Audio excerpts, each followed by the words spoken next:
Parshas course, Parshas Mishpatim is chock full of a wide range of mitzvos.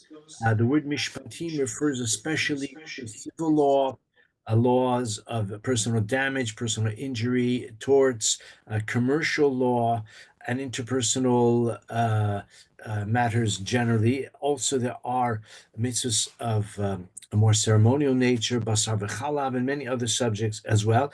As usual, I have selected some particularly, I think, fascinating comments from my friend for the year, haTurim, and let's get to that subject right now.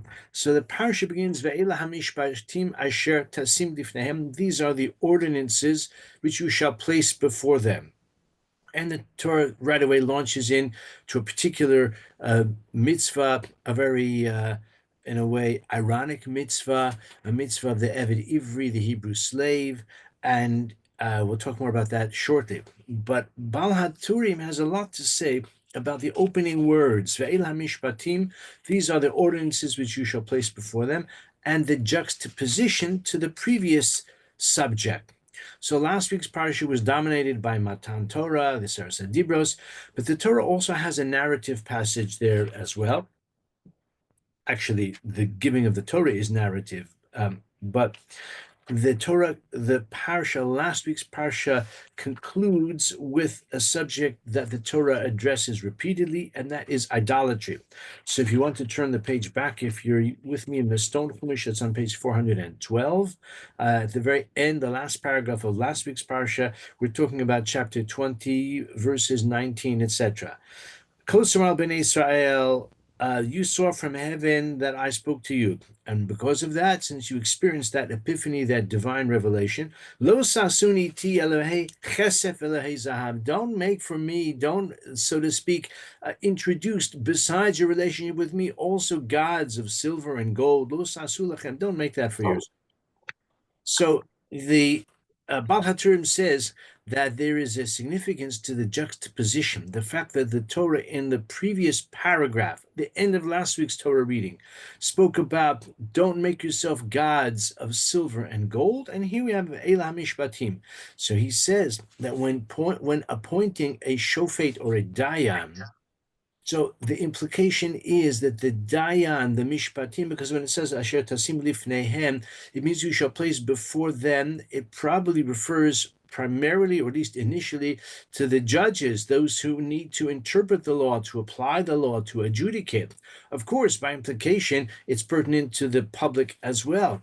But there's a hint, a remez here, that the Torah is first talking about the appointment of judges.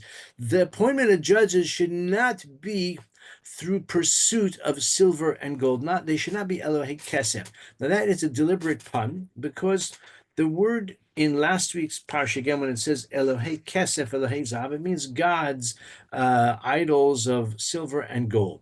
Of course, the word Elohim is one of the names of Hashem, and then it is holy, but it can also be used, and it frequently is used, as I just mentioned, in a profane sense, that is to say, idolatrous gods, heathen gods, imaginary gods. But the word Elohim has another meaning as well, which is not rare, and perhaps not as common as the one we've just mentioned, but it also means a judge, or generally a person of prominence, prestige, of influence, of authority. And in particular, it means a judge. We find that in the Torah itself. We find it elsewhere as well. So haTurim says, when it says in last week's parsha, Elohei kesef lo saseh lecha, don't make gods of silver. And then it continues, Elah mishpatim. The remez is, do not choose judges through bribery, through graft. Do not choose someone because there's a monetary consideration that the one who is seeking the position has bribed the committee that is appointing the judges. Don't appoint judges based on monetary considerations. Also, and equally, although he doesn't say this, but I think he probably hints to this as well, the meaning is, don't choose a judge who seeks the appointment because of the perks of the job, because he feels that it's going to enrich him, that he will be enriched, and possibly the two could go together. Someone who wants the job will bribe the members of the committee. It will cost him £10,000 in bribes. But once he's in the position, he'll extort and he'll exploit and he'll receive bribes and he'll greatly enrich himself, well, much beyond the 10,000 that it cost him in the first place. Obviously, this is total corruption, and such a thing is, I'm sure, not unknown in human experience, probably not unknown in the Jewish world as well. Somebody once said, the economic situation in New York has become so bad that the mafia had to lay off 3 judges, and somebody added, and 2 dayanim as well. I'm sure that's just a joke. But the point is that the appointment of judges, no pun intended, should not be through monetary considerations, Elohei kesef, lo saseh lecha, not judges who are influenced by kesef, by money. In fact, although the haTurim says it here as a drash, but when the Torah describes in last week's Parasha the designation of a judiciary, this is the famous advice of Yitro to Moshe, his son-in-law. You can't possibly judge the whole Jewish nation on your own. You need a judicial system. You need lower courts and higher courts. And therefore, you need to appoint judges who you can train. You can choose them. You can train them. You can, interview them to be sure that they are qualified, and then let them judge the people in that way. So the Torah says, if you just want to turn back to see what I'm referring to, it is in chapter 18, verse 21, near the beginning of last week's Sedra. If you are using the Stone Chumash, on page 398. So it's chapter 18, verse 21. Choose from all the people, Anshe Chayil Yirei Elohim, Anshe Emes, Sone Vatsa. Sone Vatsa, Rashi, the art school people render it people who despise money. Sone is to hate. Sone Vatsa, they despise money. It doesn't necessarily mean they despise money entirely. But certainly the difficulty is betza is often used for ill-gotten gain. So why should Yisro have to say to Moshe, choose someone who doesn't like ill-gotten gain? I mean, that should be applicable to every person. Every human being should be allergic to graft and to gain, which is through immoral or illicit means.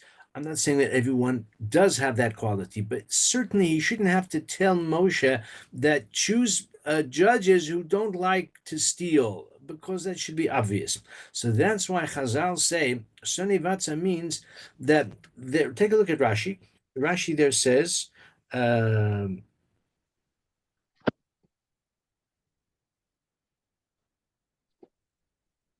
Vatsa shesonin es mamonam badin.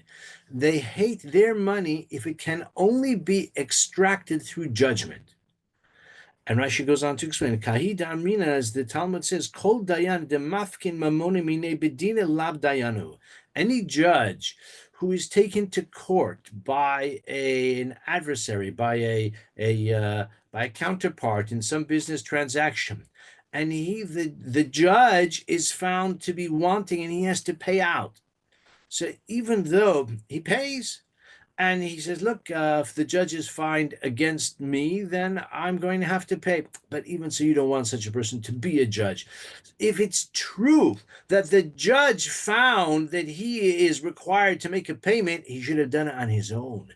The fact that he had to that his adversary or his counterpart had to take him to court in order to pay, in order to get the money that was due to him, that kind of judge we don't want. So that's how Rashi explains it. Sone Vatsa means that they hate money, even if it's money that is they feel is theirs. They feel that really this money belongs to me. Perhaps the other person paid, or he should have paid more, whatever it might be.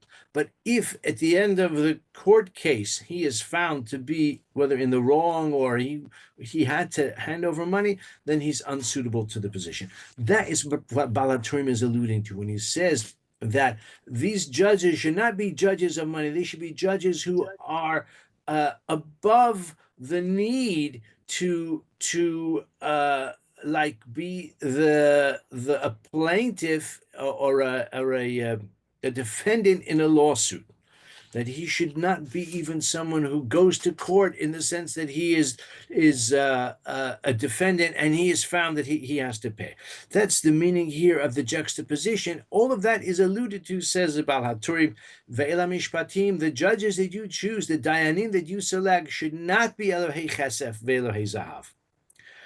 Many years ago, I spent Shabbos. I was at a Shabbaton. It was actually for Association of Orthodox Jewish Scientists, which my father was active in that organization, and he came to New York for a Shabbaton, for a convention of the AOJS, and I was in yeshiva at the time, and I went to spend Shabbos with my father, Zichron Levacha, and it was in Kew Gardens, which is a fairly affluent neighborhood in Queens, in New York. And we were staying, it wasn't through my arrangements, the organization found a place for us to stay in the home of a frum man who was a lawyer. And he lived in a very stately home, very kind of impressive, expensive home. And he had recently been appointed a judge. So I remember asking him that, does he prefer to be a judge than to be a lawyer? He obviously was doing well as a lawyer. So he said, actually, he says, as a judge, there's less money, but there's more prestige. So he wasn't seeking out the position of judge because he would make more money. He actually made more money as a lawyer.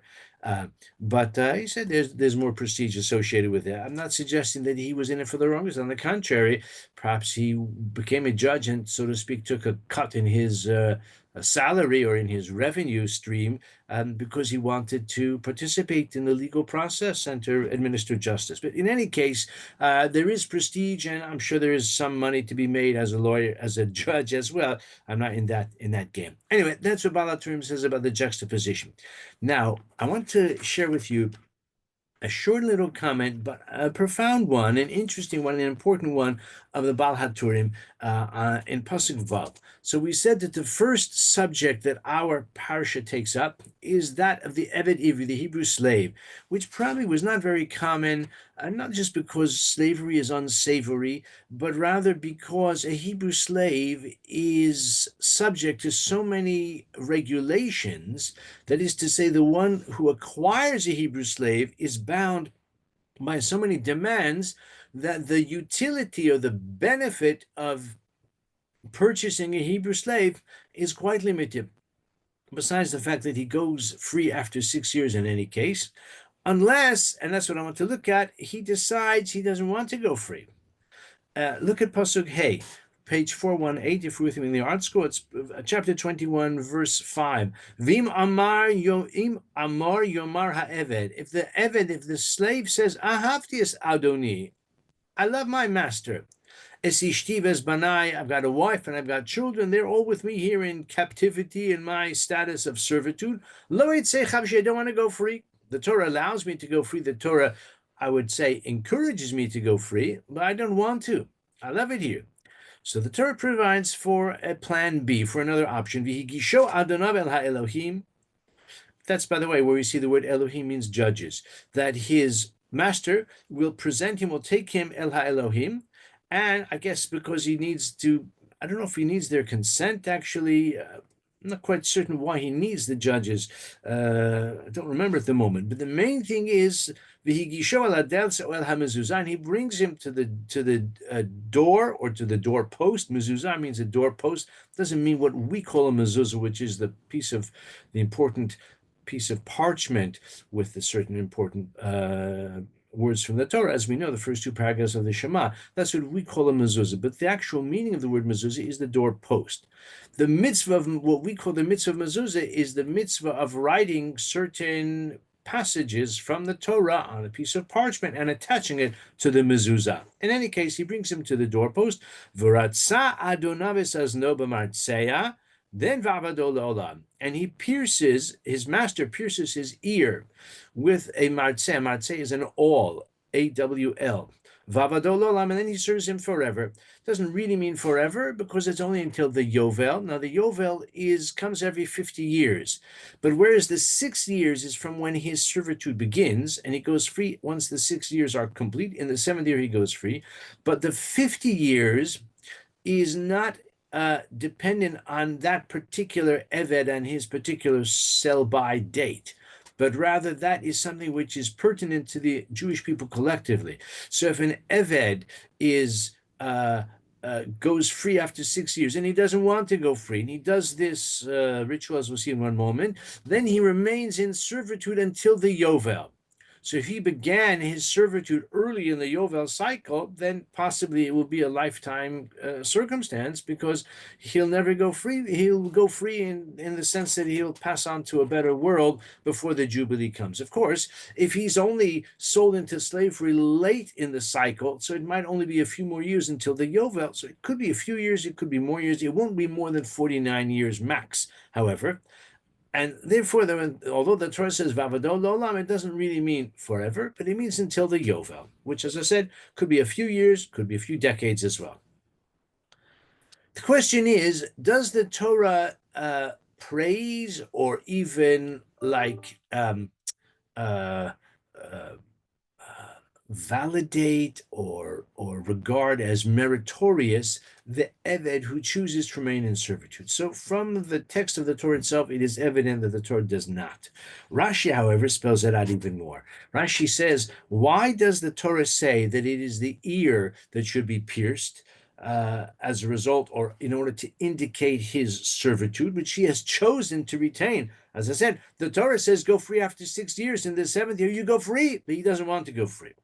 So Rashi says that Voratza Adonamis Azno, his right ear should be. So there are two possible ways that a person can end up in slavery. One is if he is guilty of theft or damages and the courts find him liable and he doesn't have the means to make restitution. Perhaps he stole something and then he squandered it, he sold it, he consumed it, he gambled away the money or something like that. So he can't return what he stole, doesn't have it anymore. So he has to make restitution, put his hand in his pocket and pay up. What if he's doesn't have the means to do so? So the courts could sell him into slavery in order to restitute his a victim. There's another possibility, though, and that is a person who is impoverished, and as a result of his poverty, he goes into slavery. But in either case, he's supposed to go free after 6 years. What if he says, I don't want to go free? So there Rashi says that the ear, Amar Rabbi Yochanan ben Zakkai, Ozen, the ear, Shishama al Har Sinai lo tignov, that heard on Har Sinai don't steal, and he stole, so he sold into slavery. Here, v'imocher and what if he sells himself? He didn't do anything wrong. Unfortunately, he can't make a living, so he wants to sell himself into slavery. Doesn't have so much decision making to make as a result, because his basic needs will be attended to by his master. This is not praiseworthy, not something which is to be recommended. And on the contrary, once he does it, after 6 years, he's supposed to go free if he insists on remaining a slave. So take a look at Rashi, or listen to what I will say about Rashi. Ozen Shishamal Har Sinai, the ear that heard on Har Sinai, Ki li b'nei Israel avadim, the Jewish people are servants to me. V'halach v'kana adon la'atzmo, and he went and found another master. Hashem said, the Jewish people, I am their master. They are servants to me. They're not servants to other people. They were slaves to Paro, no more. The Jewish people are free forever. Their only allegiance, their only subservience, I won't say their only allegiance, they can have allegiance to other, in a political sense. I don't want to say that Jews have no loyalty to the state, to the country, but they are only subservient. They're only like in servitude, so to speak, to Hashem. And this way, what guy said, you know what? I don't really want to be a slave of God. I want to be a slave of this person, Mr. Greenberg or Mr. Ginsbury. Tiratzah, the ear should be pierced. So says this is all by way of introduction. I'm sure some of you already know this. I can see my daughter Yocheved is here. She certainly knows this. But let me tell you what haTurim says. Martseya, what's the gematria of Martseya? The gematria of the word Martseya, Mem Resh Tzadi Ayin, is 400. Says haTurim. The Jewish people were freed from the Egyptian servitude. The Egyptian servitude was supposed to last for 400 years. Hashem said to Abraham, your descendants will be strangers in a foreign land for 400 years. And in the end, they got out earlier. The 400 years was fulfilled in a different way, but the actual years of slavery, of bondage, was a lot less. In fact, their time in Mitzrayim was only 210 years. So they got nearly a 50% discount from the 400. They were freed 190 years earlier. So Baal HaTurim, although he doesn't spell it out, but this is what he means. Martseya is the all by which this person who was freed from slavery early, Hashem took him out before the 400 years, long before the 400 years elapsed. Hashem said, you know what, enough servitude, it's time for you to be free, and then you're only in service to Hashem. But this guy, he wanted to extend the servitude. Hashem wanted to diminish it. But he says, no, I want the full 400 years. I want to extend, I want to prolong my servitude. Not only that, but it's not enough for me to be, I see Tali is pointing out a valid point that he says he wants to stay with his wife and his children. That's true, but that's not necessarily the only reason. It's true that's that's what the Torah mentions, but maybe he doesn't have a wife and children in servitude. By the way, if he has a wife and children who are free, then presumably he would want to go free to be with them. If he has the wife and the children in servitude, so that's what the Torah describes, but obviously that's not going to be in every case. Maybe he doesn't, his master doesn't give him a wife, or she doesn't bear him children. The process of a person prolonging his servitude is applicable in all scenarios, and we see, according to Rashi, and it's really implicit in the Torah itself, this is not something which is praiseworthy. Even when he avado leolam, he still goes free at the Jubilee year. But says the Baal HaTurim, the remez of Martseya, which is equal to 400, is that Hashem redeemed them well before the 400, but he wants to prolong the servitude. He wants to extend the servitude beyond what it's supposed to be. It says in the Torah 6 years is enough. He wants to extend it beyond that. I want to tell you, Baal HaTurim doesn't go into it further. I want to tell you what I read in Rabbeinu Bechaya.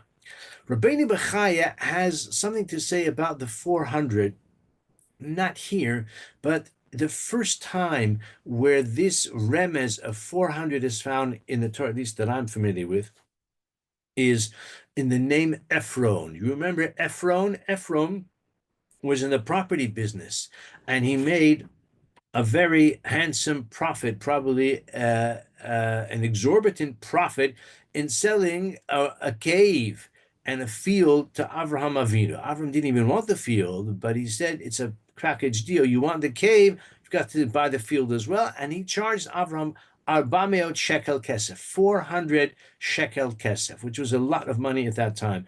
Some have reckoned it about $20 million value in today's money. And this is for a cave. We're not talking about downtown London or even downtown Jerusalem. There's a cave in the Judean hills. So he charged him a vast amount of money.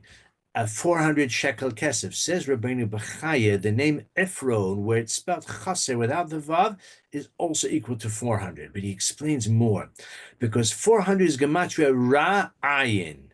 Ra'ayin means a person who is avaricious, a person who wants it all, a person who is greedy. Taf, he says, is the last letter of the Aleph Bet. So the number 400 and the letter Taf symbolize someone who wants it all from the beginning till the end. He wants the very last, he wants to squeeze every last monetary value. He wants it all. He wants the letter Taf. In other words, it has an expression of kilayon, of to completely consume and to exhaust, like a sum of money or opportunity. He wants it all for himself. So Ra'ayin means ayin tzara b'chavera. He saw Avraham was in a desperate situation. His wife died suddenly. He knew Avraham was a person of means, so he thought, you know what? I'm going to exploit. I'm going to seize this opportunity to extort and to exploit Avraham to the max. That's the symbolism of the number 400, and it's the symbolism of the significance of it here. Says Rabbeinu Bechaya that here as well. I mean, he doesn't quite say that. This is I'm applying his observation about the value and the symbolism of the number 400 to our case as well. This Eved, who's supposed to go free after 6 years. The Torah says 6 years of servitude, that's enough. It's time for you to go free. Be your own man, make your own path, your own way in life. But he wants to spend all of his years in this earth in servitude. So that's the symbolism of the Martzeya, that he doesn't want to conclude his servitude while he's still living, but he rather vavadola olam. And even though technically it could only be a few years until the Yovan, and probably he will go free anyway.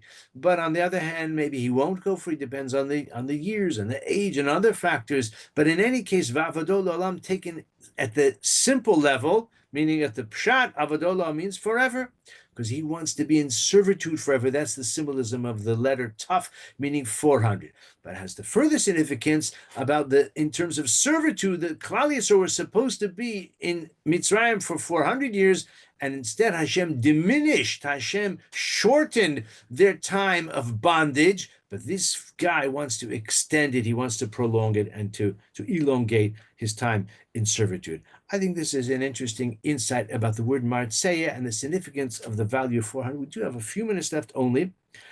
So towards the end of the Parasha, we have in chapter 23, verses 13 and 14, which we can find on page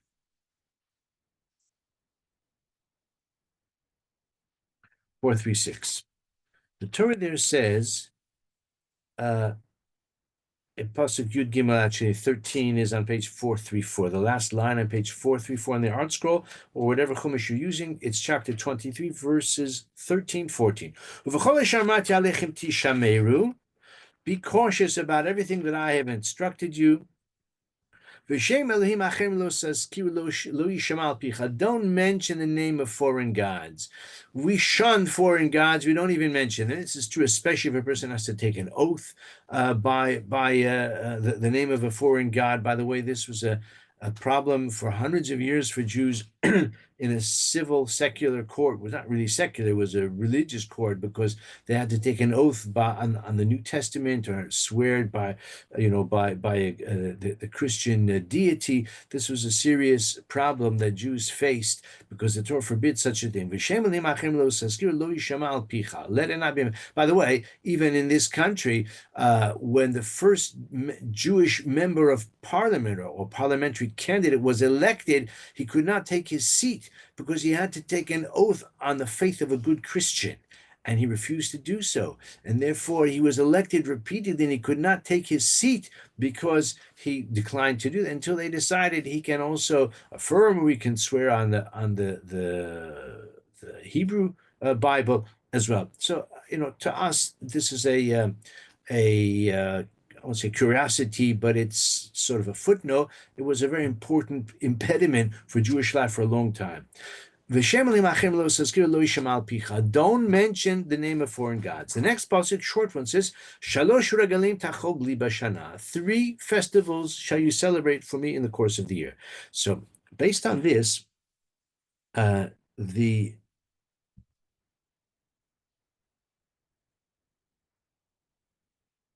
haTurim says, quoting what it says in the Gemara, that there's a juxtaposition here between Avodah Zarah, the reference to Elohim Acherim, foreign gods, on the one hand, and the Shalosh Regalim, 3 pilgrimage festivals in the next passage. Says Baal HaTurim, the significance of the juxtaposition is that Kol HaMevazes HaMo'adim Ki'ilu Oved Avodah Zarah, one who denigrates or who scorns the festivals, it's as if he's worshipped idols.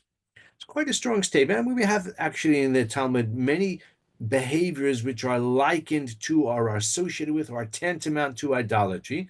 But even so, we don't immediately understand the profound theological significance of the Shalosh Regalim. I mean, it says Shalosh Regalim B'Shana. Chagiga is a party. These Regalim are all times of joy. V'samachta b'chagecha. Okay, there are karbanos associated with it as well, but at the most basic level, these are celebratory occasions. And although they are, of course, mitzvahs in their own right, but it's hard to see how a person who doesn't celebrate why he is regarded as if he's worshipped idols. So the Baal HaTurim suggests that or actually he doesn't really explain it. He just says, just quotes the Gemara, and it says it's hinted to in the juxtaposition. I would like to explain as follows. According to Rashi, the statement in the Talmud means if a person does not respect Chol HaMoed, he treats Chol HaMoed because one is allowed to do certain malacha then. He's allowed to do certain work then. He's certainly allowed to do a lot of work, weekday activities. He's allowed to, he's not bound by the 39 malachos. So some people are dismissive, or they don't properly appreciate or value or honor Chol HaMoed. Rashi says if he doesn't honor it with good food and with festive clothing. According to the Rambam, though, the reference is to Yom Tov, a person who, let's say, ignores the Yom Tov aspect, which we can understand a bit more. By the way, before I conclude, I do want to remember that I'd like to dedicate this shir tonight to the memories of those hostages in particular whose remains were only surrendered by the Hamasnikim earlier today. It's a day of great emotion and great sadness. I would suggest great anger as well.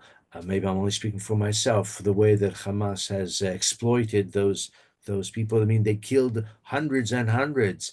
They killed more than 1,000. They killed them on one day. But among those who they took hostage, plenty of them were murdered as well. So I would like to dedicate it to their memories, and also to the families, especially the close families, but really to all of Klal Yisrael. Our time is just about up with that, but let me get to my final point about the Shalosh Regalim. What's the significance of them in a theological sense, and the pertinence to Avodah Zarah? Shem Elohim Acherim, other gods. It means gods that are the creation, the figment of the imagination of their worshippers. The Shalosh Regalim, they all represent, they all commemorate, they all celebrate historical events. Of course, Pesach is God's intervention in human affairs to redeem the Jewish people. Shavuos, Matan Torah, obviously requires no further explanation. And Sukkot as well, even though Sukkot recalls events that extended over a number of years, 40 years, but nevertheless it represents our experience as a people in our relationship with Hashem. The Shalosh Regalim represent the relationship that the Jewish people have collectively with Hashem. So if a person says, I don't recall historical events, perhaps I don't believe in them, perhaps I don't care about them, perhaps I say that it's just part of the mythology, and therefore I don't respect, or I don't revere the festivals. I may celebrate a bit. Perhaps if it doesn't suit me, I won't bother to celebrate. That is tantamount to Avodah Zarah, because a person who does that is essentially rejecting, he's not just denigrating, but he is pulling the rug out of the uniqueness of our relation with Hashem, which is expressed in the Shalosh Regalim. So this is the significance of the Shalosh Regalim and the importance vis-a-vis Avodah Zarah. It's interesting, some have suggested that even Shabtai Tzvi, about whom we can talk more on another occasion if we do a history series, but we're not doing history, we're doing 30 minutes on the Parasha. But Shabtai Tzvi was an infamous, perhaps the most infamous false messiah, and he became a cropper, and at the end of his career, he, as a Messiah at least, because he had an afterlife as well, but at the end of his career as Messiah, he began to adjust and to not just violate, but to actually redefine many mitzvahs of the Torah. And he decided to combine all three festivals into one occasion. I don't know if he was eating matzah in the sukkah, and I don't know, cheesecake as well, whatever it might be. And he was distorting and essentially almost refashioning the Shalosh Regalim. And after that, he quickly converted to Islam, and his followers did as well. It's as if that was the last straw. And the amazing thing is that many of his followers remained devoted to him even after his apostasy and even after his death. But I said we'll have to say that for a lecture on Shabtai Tzvi. That's not for tonight. Thank you to everyone. Thank you for joining us. Wish everyone a wonderful Shabbos. And We'll hopefully learn more gems from Bal HaTurim Bezrat Hashem next week. Thank you